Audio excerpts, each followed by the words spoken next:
फार फार वर्षांपूर्वी कैलास पर्वतावर देवी पार्वती आणि भगवान शिव राहत होते. पार्वती देवींना गौरी असेही म्हणत. गौरी देवी सतत आनंदी असायच्या, पण त्यांच्या मनात एक छोटीशी इच्छा होती. त्यांना मातृत्वाची आस होती. त्यांना वाटत होते की त्यांच्या आणि शिवांच्या प्रेमाला एक सुंदर बालक मिळावा. परंतु भगवान शिव मात्र नेहमीच गहन तपामध्ये मग्न असत. एका शुभ दिवशी गौरी देवी स्नानासाठी तयार झाल्या.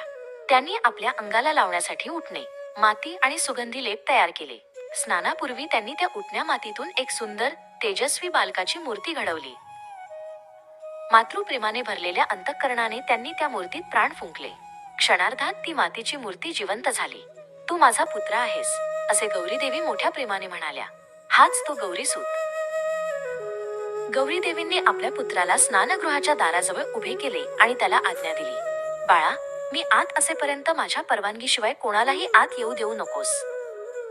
इतक्यात तप पूर्ण करून भगवान शिव घरी आले. त्यांनी आत जाण्याचा प्रयत्न केला, पण समोर एका अनोळखी बालकाला पाहिले. शिवाने त्याला थांबायला सांगितले. गणेशाने आपले कर्तव्य पाळले. तो शिवाला म्हणाला, "मातेच्या आदेशाशिवाय कोणीही आत जाऊ नये, अगदी आपणही नाही." गौरीसुताची ही आज्ञा ऐकून शिवजींना प्रचंड क्रोध आला. रागाने लाल झालेल्या शिवांनी त्रिशूळ उचलले आणि क्षणात त्या गौरीसुताचे मस्तक छाटले. ते बालक तिथेच गतप्राण होऊन जमिनीवर पडले. गौरी देवी स्नान करून बाहेर आल्या. आपला पुत्र मृत झालेला पाहून त्यांच्या शोकाचा बांध फुटला. त्या मोठ्याने रडू लागल्या. त्यांच्या विलापाने संपूर्ण सृष्टी थरथरली आणि महाप्रलयाची भीती निर्माण झाली.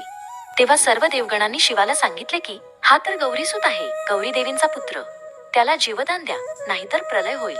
शिवाने लगेच उत्तरेकडे तोंड करून असलेल्या हत्तीचे मस्तक आणले. त्यांनी ते हत्तीचे मस्तक गौरीसुताच्या धडाला जोडले आणि त्याला पुन्हा जिवंत केले. गौरीसुताला नवीन रूप मिळाले. त्याचे सौंदर्य आणि तेज अधिकच वाढले. गौरी देवींना आपला पुत्र परत मिळाल्याने खूप आनंद झाला. तेव्हापासून गणेशाला गौरीसूत म्हणून ओळखले जाते. भगवान शिवगौरीच्या या पुत्राला आज आपण सर्वजण गणपती बाप्पा म्हणून पूजतो.